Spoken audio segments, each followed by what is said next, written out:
He reunido un iceberg de fotografías con historias de fondo realmente inquietantes y aterradoras. Comenzarán siendo bastante incómodas y oscuras, pero cuanto más nos adentremos en el iceberg, más perturbadores e impactantes se volverán. Empecemos por la punta del iceberg. Nivel 1. Músico tropieza y cae 600 pies. El 20 de agosto de 2022, Andrea Maceto y su novia Sara Bragante escalaron Altar Noto, una distintiva formación rocosa que se asemeja a un altar en Rosso, Italia, su ciudad natal. Andrea había estado documentando su ascenso y compartiendo videos con sus 2.500 seguidores en Instagram. Lo que no sabían era que todo estaba a punto de salir terriblemente mal. De pie, cerca del precipicio, sonrieron para una selfie, con el impresionante telón de fondo de las montañas italianas. Momentos después de tomar esa fotografía, el teléfono de Andrea se le resbaló de las manos y cayó hacia el borde del barranco de 300 pies. Sin dudarlo, Andrea se movió para agarrarlo, pero cuando intentó alcanzarlo, el suelo bajo sus pies cedió, haciendo que perdiera el equilibrio en el borde del acantilado y cayera 650 pies hasta el valle de Bastico. Mientras Sara observaba con terror, se lanzó inmediatamente una operación de rescate masiva. Bomberos, agentes de rescate alpino y personal médico acudieron al lugar remoto, pero fue demasiado tarde. Cuando los rescatistas finalmente llegaron al cuerpo de Andrea Maceto, fue declarado muerto en el lugar. Después de la tragedia, Sara compartió su última fotografía en Instagram y la llamó "Nuestra última foto juntos". La imagen que había capturado su alegría ahora documentaba sus últimos momentos compartidos. Melissa Lourdes López. Era el 18 de septiembre de 2019. Melissa Lourdes López, de 16 años, había llegado para honrar a alguien que no había vivido pasado de marzo de 2018. El hermano de Alex Gutiérrez, asesinado en ese mismo lugar por violencia armada, 18 meses antes. El propio Alex se encontraba entre la multitud esa tarde, llevando sobre sus hombros el peso de organizar este reencuentro en honor a su ser querido. El grupo se reunió en la cuadra 800 de Bayview Avenue. Melissa posó para una fotografía para conmemorar la ocasión. Sería la última. Segundos después de tomar esa foto, a las 3:11 p.m., alguien se acercó a la reunión conmemorativa caminando hacia el grupo con un propósito y un arma. Sin previo aviso, el arma se disparó, atravesando la multitud y matando 4 personas inocentes antes de que tuvieran la oportunidad de reaccionar. Melissa fue una de ellas. Pasaron 10 minutos antes de que finalmente sucumbiera a sus heridas y fuera declarada muerta en el lugar cuando llegó el forense. Alex también recibió una bala. Sobrevivió un poco más que Melissa y llegó al hospital antes de morir a las 4:49 p.m., convirtiéndose en el segundo miembro de su familia en morir por la violencia armada. 2 mujeres, una de ellas de unos 70 años, también recibieron balazos, pero lograron sobrevivir. El tirador desapareció tan rápido como apareció, dejando atrás una escena de crimen horrible y brutal. La fotografía quedó congelada en el tiempo, capturando los segundos finales de una vida que terminó exactamente donde otra había terminado antes. El asesino nunca fue encontrado ni identificado. Christopher McCandless. El 6 de septiembre de 1992, unos cazadores de alces en Alaska encontraron un autobús abandonado con una nota pegada en la puerta.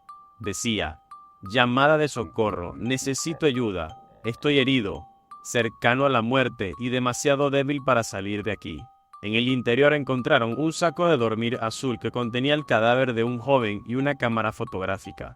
La imagen los perseguiría para siempre. Christopher McCandless se había adentrado en el desierto de Alaska en abril de 1992 con nada más que un rifle calibre 22, algunos libros y 10 libras de arroz. Había hecho autostop desde Dakota del Sur hasta Fairbanks, llevando lo que los testigos describieron como suministros ridículamente inadecuados para uno de los entornos más implacables del mundo. La última persona que lo vio con vida fue un electricista llamado Jim Galin, quien intentó desesperadamente disuadirlo de su plan, incluso ofreciéndose a comprarle el equipo adecuado, pero McCandless rechazó toda ayuda. Encontró un autobús urbano abandonado, un armatoste oxidado que había servido como refugio de emergencia para cazadores y tramperos. El autobús 142 se convirtió en su hogar durante los últimos 113 días de su vida. Durante los 2 primeros meses, McCandless logró cazar animales pequeños y recolectar bayas. Las entradas de su diario de ese periodo eran casi alegres y documentaban sus capturas diarias de ardillas, puercoespines y aves. Pero para el día 67, McCandless había decidido regresar a la civilización. Empacó sus pertenencias, se afeitó la barba y caminó de regreso hacia la carretera. Sin embargo, al llegar al mismo canal que había cruzado fácilmente en abril, encontró un torrente furioso, aumentado por el deshielo de los glaciares, un muro impasable de corriente agitada. Regresó al autobús derrotado. Comenzó a comer semillas de papa silvestre sin saber que contenían una neurotoxina que paralizaría lentamente su sistema digestivo. A medida que el veneno se acumulaba en su cuerpo, se debilitó y no pudo seguir cazando ni recolectar suficiente comida. Su escritura se volvió errática y temblorosa. En el día 107, su última entrada, se notaba que apenas podía sostener un bolígrafo. En algún momento, McCandless pegó aquella nota desesperada en la puerta del autobús y configuró un temporizador de su cámara, tomando la fotografía que encontrarían los cazadores. Una selfie suya sosteniendo un mensaje de despedida. He tenido una vida feliz y gracias al Señor. Adiós y que Dios los bendiga a todos. Nivel 2. El atrevido descenso de Marco. Marco Siffredi ya estaba haciendo historia cuando la mayoría de la gente de su edad aún estaba decidiendo sus carreras. El alpinista profesional francés había conquistado cumbres en los Alpes y en el Himalaya, pero el Everest lo llamaba con una intensidad particular.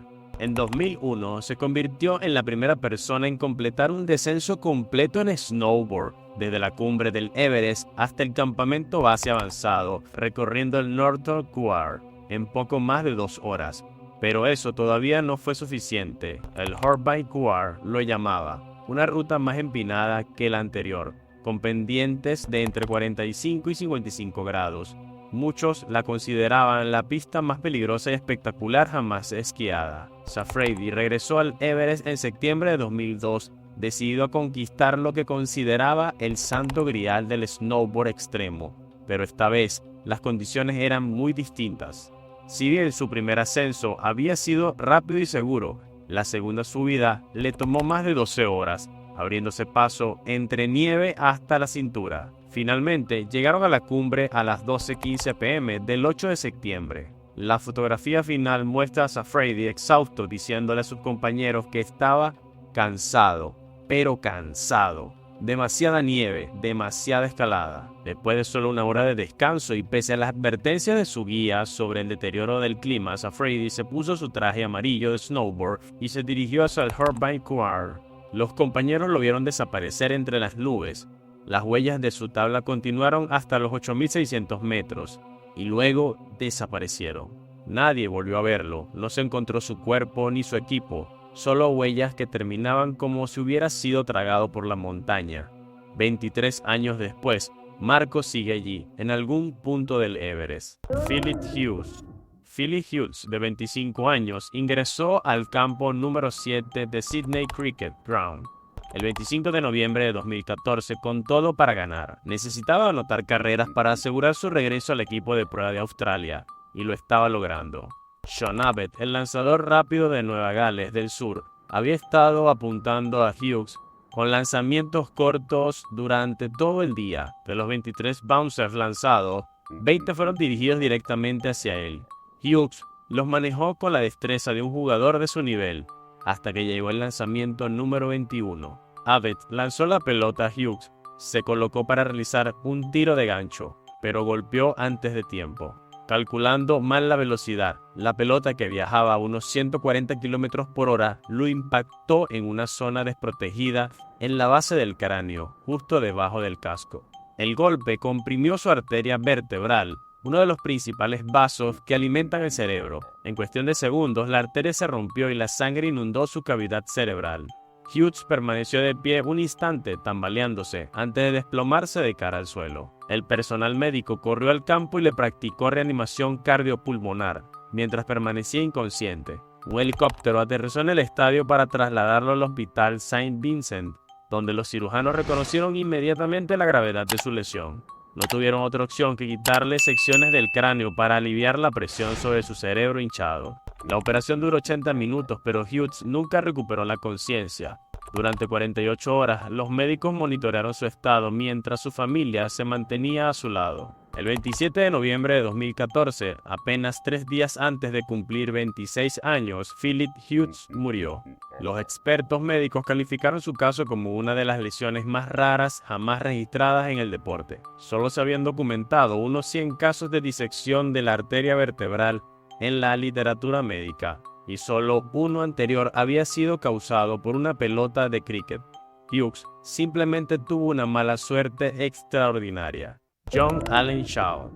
John Allen Shaw pagó a unos pescadores 25,000 rupias para que lo transportaran hasta la isla Sentinel del Norte en noviembre de 2018. Sabía perfectamente que los habitantes de la isla habían matado a forasteros antes. Era un misionero estadounidense de 26 años que había pasado años preparándose para ese momento. Estudió en la Universidad Oral Roberts y se entrenó con la organización All Nations, que envía misioneros a lugares remotos. Llevaba consigo una Biblia impermeable y varios regalos, como peces, convencido de que podía convertir al cristianismo a una de las tribus más aisladas del planeta. Los pescadores, que sabían que era una terrible idea, lo dejaron a unos 500 metros de la orilla el 15 de noviembre. Desde allí lo observaron remar en su kayak hacia la playa. Los centineles reaccionaron de inmediato, tensando sus arcos y obligando a Shaw a retirarse. Esa noche escribió en su diario que se sentía decepcionado por no haber sido aceptado, pero que planeaba intentarlo nuevamente al día siguiente. Sin embargo, el segundo intento fue aún peor. En una escena que parecía un presagio, un joven miembro de la tribu disparó una flecha que atravesó la Biblia que Shaw sostenía contra su cuerpo. El proyectil se clavó justo en la página 453 del libro de Isaías. Shaw rompió el eje de la flecha y nadó casi una milla de regreso al barco pesquero. Su última entrada en su diario, fechada el 16 de noviembre, reflejaba su miedo creciente pero también su inquebrantable fe. Escribió a su familia diciéndoles que tal vez pensarán que estaba loco, pero que llevar el mensaje de Jesús a esas personas valía la pena el riesgo. Los pescadores testificaron más tarde que Shaw les ordenó abandonarlo el 17 de noviembre, sin importar lo que ocurriera. Desde la distancia observaron cómo los centineles arrastraban su cuerpo atravesado por flechas y lo enterraban en la arena. Las autoridades indias intentaron recuperar el cuerpo, pero se encontraron con los centineles armados con arcos y flechas, lo que los obligó a retirarse. Los restos de John Allen Shaw nunca fueron recuperados, y la tribu jamás abrazó el cristianismo. Nivel 3. Brian Altis. En 2013, Brian Altis era una de las profesoras de inglés más confiables de Davis High School, pero estaba cruzando límites muy serios. Había estado en el distrito desde 2004, trabajando hasta llegar a su puesto. Pero lo que comenzó como flirteos diarios con estudiantes adolescentes se convirtió en algo mucho más peligroso. El primer muchacho tenía 17 años cuando se acercó a la policía en octubre de 2013 y dijo a los investigadores que había tenido encuentros íntimos con Alice, al menos 7 veces durante casi 2 años. Podía describir sus tatuajes, la distribución de su casa y detalles que hacían que su relato fuera imposible de descartar. Cuando fue confrontada, Altis admitió ante los investigadores que había tenido intimidad con él al menos 2 veces. Pero eso fue solo el comienzo. 2 estudiantes más se presentaron y describieron experiencias similares. Uno tenía 16 años y el otro 17 cuando comenzó su relación con Altis. Los encuentros ocurrieron en autos, en parques y en su casa mientras su marido estaba fuera. Fue arrestada poco después. Pero incluso después de su arresto e incluso mientras enfrentaba múltiples cargos por delitos graves, Altis continuó su relación con uno de los chicos. Ella estaba en libertad bajo fianza, supuestamente aprendiendo de sus errores, pero en lugar de eso, profundizaba en el mismo comportamiento que la había llevado al arresto. Enviaba mensajes de texto con fotos explícitas, mantenía encuentros íntimos continuos, todo mientras el sistema legal decidía su destino. El distrito escolar aparentemente había visto señales de advertencia, incluso la reprendió después de ver fotos inapropiadas con estudiantes, pero no tomó medidas decisivas. En enero de 2015, los fiscales tenían pruebas suficientes para pedir que se revocara por completo su libertad bajo fianza. Altis había cometido 4 delitos más mientras esperaba el juicio. Cuando el juez finalmente la sentenció en julio de 2015, cuestionó si ella realmente entendía lo que había hecho. A pesar de sus disculpas entre lágrimas, parecía alguien que seguía poniendo excusas, culpando a todos menos a sí misma. Fue condenada a hasta 30 años de prisión por 3 cargos de conducta delictiva con violencia. Dr. George Tiller. El Dr. George Tiller había pasado décadas sabiendo que alguien lo quería muerto. Se convirtió en uno de los médicos más controvertidos de Estados Unidos al realizar abortos en el tercer trimestre, un procedimiento que lo convirtió tanto en un héroe para muchas familias desesperadas como un blanco para extremistas. Su clínica Women's Health Care Services era una de las 3 en todo el país que ofrecían estos procedimientos para embarazos tardíos. Las amenazas comenzaron temprano y nunca cesaron. En 1986, una bomba casera explotó en su clínica, dañándola gravemente. Sin embargo, Tiller colgó un cartel desafiante entre los escombros que decía: "De ninguna manera nos iremos". En 1993, la antiaborto Shelley Shannon le disparó en ambos brazos mientras estaba sentado en su auto frente a la clínica. A pesar de sus heridas, regresó a trabajar al día siguiente. A estas alturas, la vida de Tiller se convirtió en una fortaleza. Usaba chalecos antibalas todos los días, incluso para ir a la iglesia, y contrataba guardias armados para patrullar su clínica tras un vidrio a prueba de balas. Los alguaciles federales lo protegieron durante 30 meses. Alquiló un camión blindado para desplazarse y el FBI le advirtió que militantes antiabortistas lo perseguían activamente. La campaña de acoso se intensificó cuando el presentador de Fox News, Bill O'Reilly, comenzó a llamarlo Tiller, el asesino de bebés, en 29 episodios entre 2005 y 2009. O'Reilly lo comparó con nazis y afirmó que operaba una fábrica de muerte. A medida que las circunstancias se volvían más violentas, recibió advertencias anónimas de que un hombre llamado Scott Rother podría hacerle daño físico. El 31 de mayo de 2009, Rother esperó pacientemente en los bancos de la iglesia luterana de la Reforma, cuando Tiller sirvió como acomodador, repartiendo programas. Rother entró en el vestíbulo, presionó una pistola contra su frente y le disparó a quemarropa. Tiller murió instantáneamente. Rother amenazó a 2 miembros de la iglesia que intentaron detenerlo y huyó en un Ford Taurus azul. La policía lo atrapó 3 horas después, pero para muchos activistas contra el aborto, él ya era considerado un héroe. Chris Cornell. Era el 17 de mayo de 2017.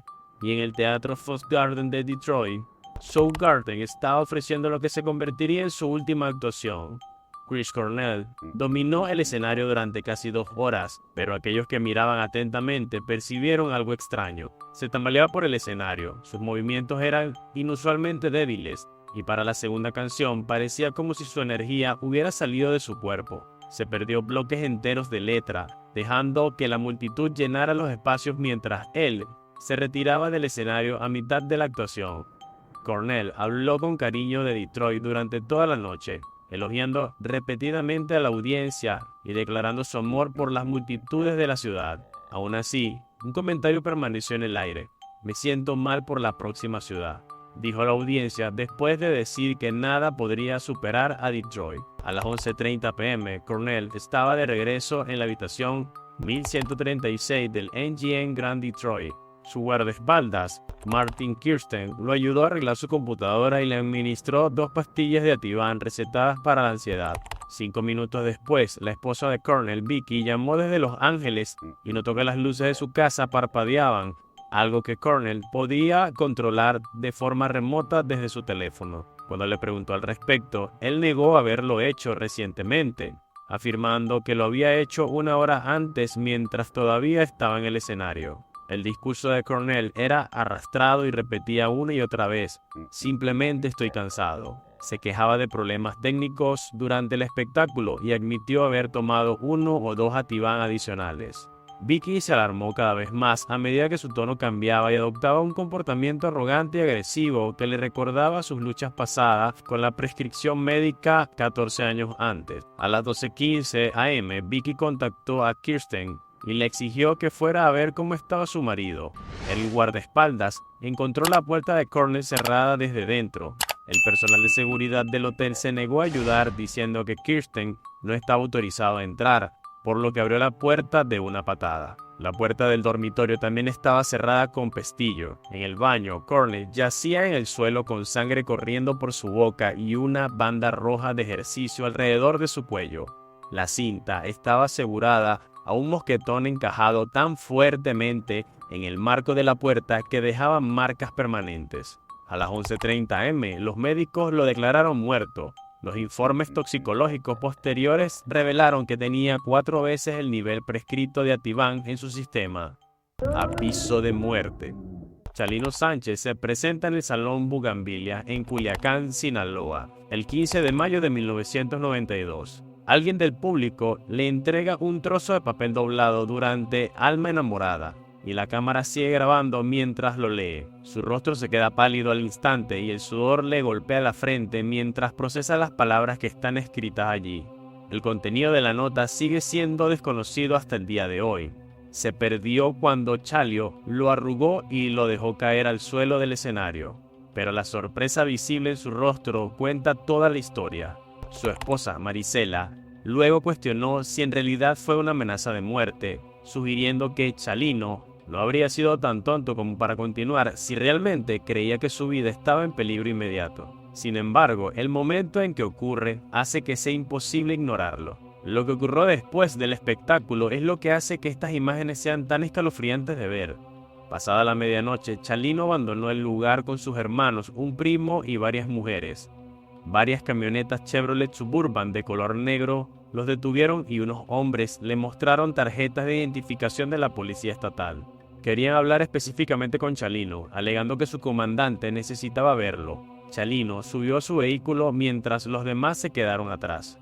A las 6 de la mañana, 2 agricultores encontraron su cuerpo junto a un canal de riego cerca de la carretera 15, con los ojos vendados, marcas de cuerda en las muñecas y 2 balazos en la nuca. La investigación nunca produjo arrestos ni estableció un motivo claro de su asesinato. Las imágenes de esa actuación final siguen siendo los últimos momentos documentados de Chalino Sánchez con vida y actuando. Jaylin Pua. Jaylin Mock Pua, de 18 años, salió de la casa de su abuela a las 6 de la mañana del 27 de febrero de 2015, diciéndole que iba a hacer senderismo. Su abuela ya le había advertido que no subiera las escaleras de Haiku, conocidas como la escalera al cielo, después de que él mencionara su interés en ellas. Los 3.922 escalones metálicos habían estado cerrados al público desde 1987, pero eso no había impedido que los excursionistas intentaran subirlos. Pua subió a bordo de un autobús, llevando una mochila roja y vistiendo pantalones cortos de surf negros con una camisa blanca de manga larga. El día anterior había publicado en Facebook pidiendo a sus seguidores que le desearan suerte en lo que llamó una caminata loca. Alrededor de las 11 am comenzó a enviar mensajes de texto con fotos a su familia y amigos documentando su progreso. Esas imágenes se convertirían en la última evidencia de su existencia. Cuando sus familiares examinaron las fotografías más tarde, vieron algo que les heló la sangre. En una imagen que muestra la vegetación circundante se puede ver una figura agachada entre los arbustos, parcialmente oculta detrás de las ramas y hojas. La cabeza del hombre era claramente visible por encima del follaje, mientras su cuerpo permanecía oculto como si quisiera mantenerse deliberadamente fuera de la vista. La misteriosa figura provocó teorías inmediatas sobre lo que le sucedió a Pua. La policía tomó la foto lo suficientemente en serio como para emitir un aviso público pidiendo a la persona desconocida que se presentara, pero nadie lo hizo. Los equipos de búsqueda recorrieron la peligrosa escalera durante días y algunos excursionistas informaron haber escuchado gritos desesperados de ayuda que resonaban debajo del sendero. Los gritos fueron tan perturbadores que los testigos llamaron al 911, pero los rescatistas no pudieron localizar la fuente. El cuerpo de Pua nunca fue encontrado. Estrangulado por un juego de mesa. El día de Navidad de 2010, en Alberta, Minnesota, Tamara Lee Manson pasó el día con sus 3 hijos, Dylan, Andrew y Jacob. La familia había terminado su cena de Navidad y a medida que caía la noche, su madre hizo lo que parecía una sugerencia inocente. Ella quería jugar al Yahtzee con sus hijos, pero Jacob no quería jugar. En un acto inexplicable, comenzó a estrangularla en el suelo de la sala mientras sus hermanos observaban. Pero Jacob no había terminado. Él o su hermano Andrew colocaron una bolsa de plástico sobre la cabeza de su madre y le ajustaron un cinturón alrededor del cuello, una forma cruel de acabar con su vida. La autopsia confirmaría posteriormente que su madre murió por asfixia por compresión del cuello que le provocó una fractura de laringe. Los hermanos comprobaron el pulso después de que Jacob dejó de estrangularla. No había ninguno. Fue un acto sin sentido. Con el cuerpo de su madre enfriándose en el suelo, los 3 hijos tuvieron que decidir qué hacer a continuación. No pudieron enterrarla inmediatamente. El suelo de Minnesota estaba completamente congelado en diciembre. Entonces a Dylan se le ocurrió un plan. Cargó el cuerpo del día siguiente en un bote de basura y lo llevó hasta Dakota del Sur, con la intención de quemar sus restos en un horno. Pero algo le hizo cambiar de opinión durante ese largo viaje. Él se dio la vuelta y trajo su cuerpo de regreso a Minnesota, guardándolo en un cobertizo detrás de su casa. Durante meses, los restos de Tamara Manson permanecieron en el cobertizo mientras sus hijos esperaban que el suelo se descongelara lo suficiente para su entierro. Denunciaron su desaparición el 27 de diciembre y dijeron a las autoridades que había abandonado la casa después de molestarse porque nadie quería jugar al Yahtzee con ella. La mentira era tan tonta, pero los investigadores no tuvieron pistas durante meses. Sin embargo, todo empezó a desmoronarse en mayo de 2011 cuando los amigos empezaron a hablar. Un amigo dijo a los agentes que Dylan había hablado de deshacerse de un cuerpo y había mencionado que su hermano menor había estrangulado a su madre. El 6 de julio, Dylan finalmente confesó ante los investigadores. El 7 de julio de 2011, las autoridades descubrieron los restos de Tamara enterrados en el patio trasero, donde sus hijos finalmente la habían enterrado. 7 meses después del día de Navidad, finalmente encontraron a Tamara Manson. Esta fotografía sigue siendo un trágico recuerdo de aquella noche. Los asesinos fueron posteriormente condenados y sentenciados por lo que hicieron a su madre. Andrei Emelianenko. Era el 1 de noviembre de 2017 en el complejo oeste de la Escuela de Educación Continua de Moscú. Andrei Emelianenko, de 18 años, caminaba por los pasillos con una bolsa en la que ocultaba un cuchillo de caza, una sierra circular y otras armas. Su objetivo era Sergei Danilov, su instructor de salud y seguridad, quien recientemente lo había amenazado con expulsarlo. Durante un descanso entre clases, Emelianenko se acercó a Danilov por detrás en su aula y le cortó la garganta con una cuchilla. Pero no huyó después del ataque, ni siquiera intentó abandonar la escena. En lugar de eso, Emelianenko sacó su teléfono y comenzó a documentar su obra. Tomó múltiples selfies, posando sobre el cadáver de Danilov con un palillo colgando casualmente de su boca. Las imágenes lo mostraban sonriendo, relajado, como si acabara de completar una tarea de clase. Emelianenko publicó las fotos en tiempo real en VKontakte, la plataforma de redes sociales más grande de Rusia. Las publicaciones incluían imágenes del cuchillo ensangrentado en sus poses casuales junto al cuerpo. Durante semanas, Emelianenko había publicado el hashtag 11117, la fecha de su ataque planeado. Los miembros del foro recordaron más tarde que él se había quejado de Danilov meses antes e incluso había amenazado con matar al profesor, pero lo descartaron como un postureo típico en línea. Pero cuando otro instructor entró al aula y descubrió la escena, la sesión de documentación de Emelianenko terminó. Él se apuntó con la sierra circular hacia sí mismo, poniendo fin a su ola de crímenes y a su vida. Desaparición de Emanuela Orlandi. El 20 de mayo de 1983, Emanuela Orlandi, de 15 años, se sentó en la primera fila del estudio de televisión de la RAI, vestida con vaqueros y un chaleco azul claro, y apareció junto a sus compañeros de clases en el programa Tandem. Imágenes muestran a una adolescente típica ligeramente incómoda bajo las luces del estudio, completamente inconsciente de que en exactamente 32 días se convertiría en la persona desaparecida más famosa del país de Italia. Emanuela vivía dentro de la Ciudad del Vaticano con su familia, una de las pocas ciudadanas no cléricas a las que se le concedió residencia porque su padre trabajaba para la casa papal. El 22 de junio de 1983 salió de la casa para asistir a su sesión habitual de flauta en la Escuela de Música Ludovico de Victoria, cerca de Piazza Navona. El día era sofocante y Roma se asaba bajo una ola de calor inusualmente brutal. Después de su lección, llamó a casa desde un teléfono público alrededor de las 7 p.m. Ella le contó a su hermana Federica sobre un hombre que se le había acercado diciendo que representaba a Avon Cosmetic.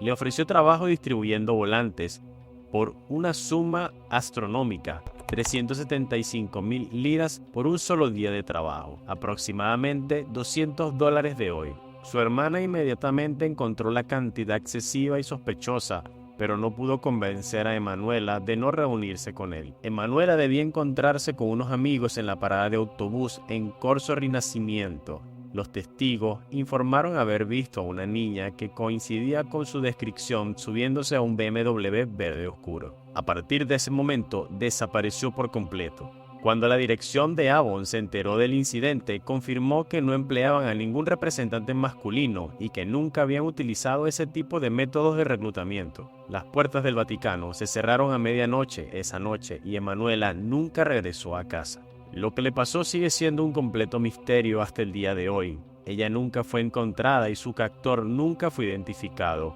Ocasionalmente, el Vaticano publica más información de sus archivos, pero hasta ahora no ha servido de nada.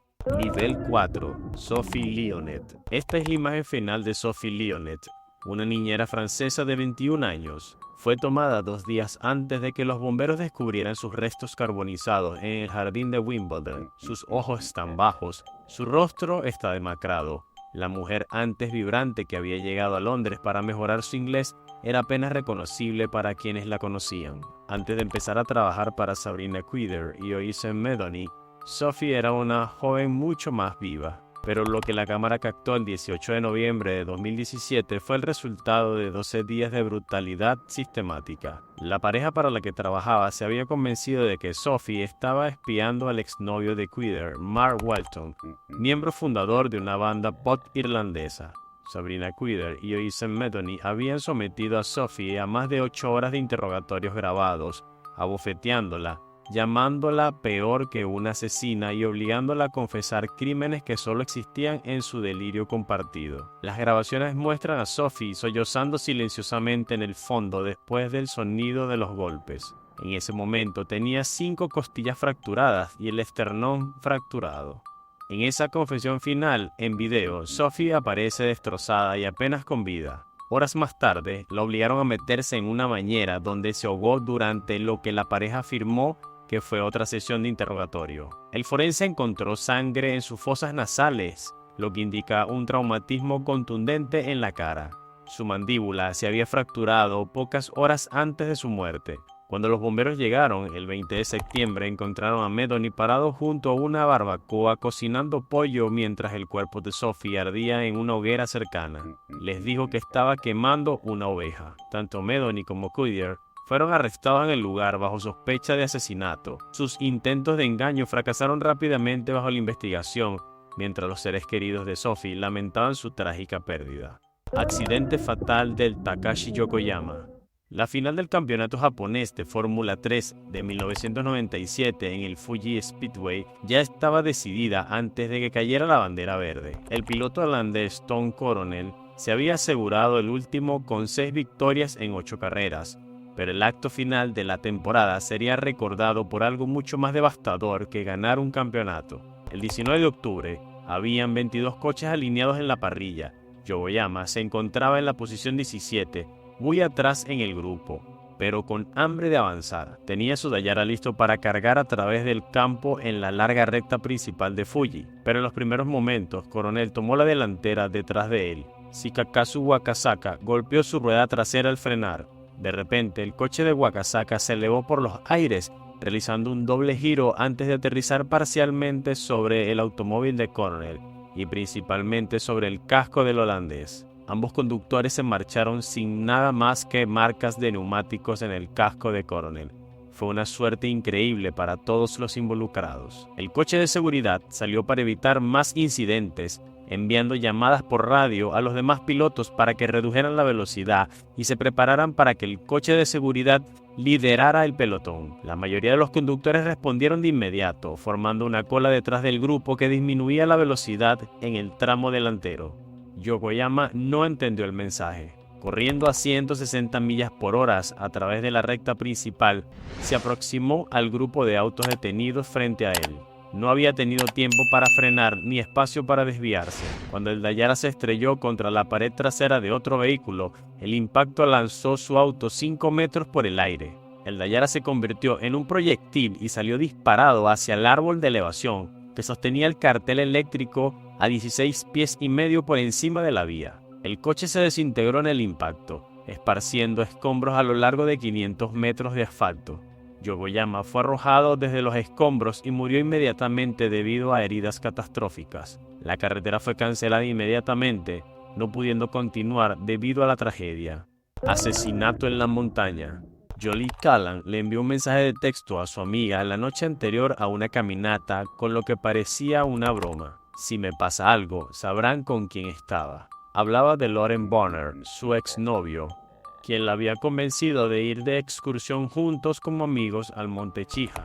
Meses antes, ella finalmente había logrado liberarse después de que él la amenazara repetidamente con terminar con su vida cada vez que ella intentaba irse. Ahora tenía un nuevo novio y planes universitarios por delante, pero Bonner no había terminado con ella. El 20 de agosto de 2015 la recogió para lo que presentó como una caminata simbólica de amistad. Incluso trajo a su perro, haciendo que todo pareciera inocente. Antes de salir, Bonner publicó la primera foto en Instagram, Jolie sentada en su auto con el perro en su regazo y con un pie de foto, de camino hacia el senderismo. El sendero era lo suficientemente largo y remoto como para que uno pudiera caminar durante horas sin ver a nadie. Todo el tiempo, Bonner siguió publicando Jolie paseando al perro, sosteniéndolo mientras contemplaba la vista y luego parada en el borde de un acantilado, tomando su propia fotografía del paisaje. Esa imagen final la mostró de espaldas a la cámara, mirando hacia las montañas nubladas con su cámara levantada. Bonner la subtituló: "Oh, ya sabes, simplemente disfrutando de la vista". Minutos después de publicar esa foto, le disparó a Jolie 2 veces con un Bear Club .22 y arrojó su cuerpo al acantilado de 40 pies, con la mochila todavía puesta. Mientras conducía a casa, Bonner llamó al 911 y con calma le dijo a los operadores: "Quiero entregarme por el asesinato de mi exnovia que ocurrió hace poco en la montaña Chija". Se detuvo y esperó que la policía lo arrestara. A pesar de sus intentos de evadir el interrogatorio, Bonner finalmente se declaró culpable y recibió una sentencia de 52 años de prisión. Gilles Leclerc y Marianne Lavenne. Esta selfie muestra 2 caras juntas sonriendo bajo la luz tenue de la sala de conciertos Backland de París. Gilles Leclerc y Marianne Lavenne llegaron temprano el 13 de noviembre de 2015, ansiosos por ver actuar a Eagle of Death Metal. La fotografía captura ese momento ordinario antes de un espectáculo cuando las parejas documentan su salida nocturna, sin saber que 3 hombres habían estado esperando afuera en un auto alquilado negro durante más de 1 hora. A las 21:47, justo cuando la banda tocaba Kiss the Devil, los atacantes irrumpieron en la entrada y abrieron fuego, que el público inicialmente confundió con fuegos pirotécnicos. Gilles y Marianne estaban posicionados hacia la parte trasera del lugar, donde los hombres armados comenzaron su ataque. Los atacantes caminaron entre los que yacían en el suelo, pateando los cuerpos y disparando a cualquiera que mostrara signos de vida. La sala estaba completamente oscura, salvo por los destellos de los cañones. Mientras los hombres armados continuaban disparando, la gente corría unos sobre otros hacia las salidas de emergencia, solo para encontrar el tercer atacante posicionado allí, matando a quienes intentaban escapar. Giles fue alcanzado durante la primera ola de disparos, pero logró ayudar a Marianne a sobrevivir protegiéndola con su cuerpo. Ella permaneció inmóvil entre los cadáveres, siguiendo el instinto que salvó a muchos esa noche, haciéndose la muerta mientras los atacantes recargaban varias veces. El tiroteo continuó durante casi 20 minutos antes de que finalmente llegara la policía. Su familia pasó días buscando en el hospital de París, enviando fotografías de sus distintivos tatuajes a los investigadores. Su madre pidió información por la radio hasta que se confirmó su muerte el 16 de noviembre. Marianne había escapado, pero viviría para siempre con el trauma de haber perdido el amor de su vida. Erupción del monte Santa Elena. Esta fotografía muestra a David Alexander Johnston un volcanólogo, sentado en la silla plegable, escribiendo en un cuaderno y sonriendo a la cámara. Cosas bastante normales. Harry Glicken tomó esta imagen a las 7 p.m. el 17 de mayo de 1980 en el puesto de observación Coldwater 2, a solo 5.5 millas del monte Santa Helena. Ninguno de los dos sabía que esta sería su última foto. En realidad, Johnston no debería haber estado allí esa mañana. Había intercambiado turnos con un colega que necesitaba reunirse con estudiantes de posgrado extranjeros. La montaña había estado acumulando presión durante meses, con un importante bulto que se hinchaba en su cara norte a un ritmo de 5 pies por día. Los científicos sabían que algo se avecinaba, pero en aquel entonces se suponía que la montaña entraría en erupción hacia arriba, si es que llegaba a hacerlo. La mañana del 18 de mayo, Johnston realizó sus mediciones y observaciones de rutina. Pero a las 8:32 am, un terremoto de magnitud 5.1 golpeó la cara norte. De repente, toda la ladera debilitada se dio en el mayor deslizamiento de tierra registrado en la historia. Sin la capa de tierra para contener la presión, el monte Santa Helena explotó lateralmente. Johnston logró comunicarse por radio con Vancouver, pero la explosión lateral viajó a velocidades de hasta 670 millas por hora, alcanzando velocidades supersónicas en gran parte del área devastada. Los flujos piroclásticos transportaban temperaturas de 1000 grados Celsius. La explosión habría tardado menos de un minuto en alcanzar la posición de Johnston. Él nunca tuvo ninguna oportunidad. Su cuerpo nunca fue encontrado. Los trabajadores de la carretera estatal descubrieron restos de su remolque USGS en 1993. 13 años después del incidente. Esta fotografía es todo lo que queda, capturando un hombre trabajando pacíficamente horas antes de que una montaña lo borrara de la existencia. Nivel 5. El último aliento de un SEAL de la Marina tailandesa. El agua estaba subiendo más rápido de lo que nadie había calculado. El ex Navy SEAL, Saman Gunan, lo sabía cuando se ofreció como voluntario para volver a sumergirse en el sistema de cuevas de Dan Luang el 5 de julio de 2018, llevando tanques de oxígeno que mantendrían con vida a 13 niños atrapados. Habían estado bajo tierra durante 2 semanas y los niveles de oxígeno en su cámara habían caído a un peligroso 15%. La misión de Gunan era sencilla, pero mortal. Tuvo que transportar tanques de aire a través de pasajes inundados para establecer una línea de suministro. Cada inmersión duraba más de 5 horas de ida y de vuelta a través de pasajes tan estrechos que los buzos tenían que pasar en fila india. Para empeorar las cosas, la cueva consumía oxígeno más rápido de lo que podían bombearlo, con cientos de trabajadores de rescate respirando el mismo aire viciado. Cada tanque que Gunan entregaba le daba más tiempo al equipo atrapado.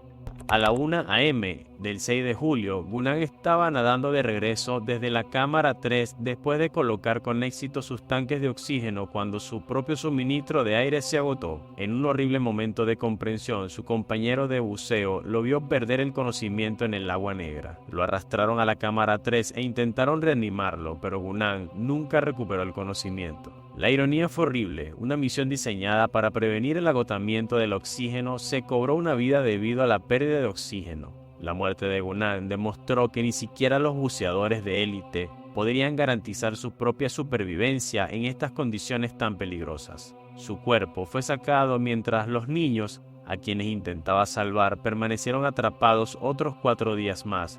Finalmente, fueron rescatados en parte gracias a sus esfuerzos. Selfies capturan los últimos momentos del submarino Titán. Abby Jackson tenía 22 años cuando fue contratada por el Ocean Gate para documentar su expedición submarina. Ella los había visto preparar el sumergible Titán para su descenso a los restos del Titanic, capturando cada momento con su cámara. No tenía idea de que estaba grabando los últimos momentos que estos 5 hombres pasarían en la superficie de la Tierra. A las 9:17 de la mañana, el Titán inició su descenso.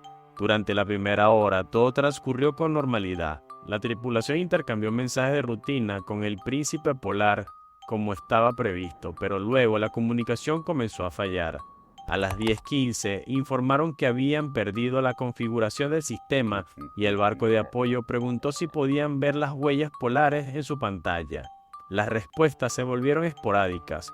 A las 10:24, la tripulación del Titán envió un mensaje diciendo que estaban al este-sureste de la proa, acercándose al naufragio del Titanic. 13 minutos después, informaron que estaban cerca del área de proa, pero su posición fluctuaba enormemente con cada ping. Algo andaba realmente mal. El mensaje final llegó a las 10:47. Habían liberado 2 pesas para intentar ascender de nuevo a la superficie. Luego, silencio. Con su cámara, Abby capturó el momento en que 5 personas entraron en lo que se convertiría en su tumba, muy por debajo de la superficie del agua. La implosión ocurrió en milisegundos. Sus cerebros no habrían tenido tiempo de procesar lo que estaba ocurriendo. Fueron aplastados por una presión 400 veces mayor que a nivel del mar. El video de Abby se volvió viral después del desastre, visto casi 20 millones de veces por personas que entendieron lo que ella no podía saber en ese momento. Ella estaba capturando el principio del fin. Hasta aquí el video de hoy. Si te gustó, no olvides dejar tu like, suscribirte al canal y activar la campanita para no perderte futuros videos. ¡Hasta la próxima!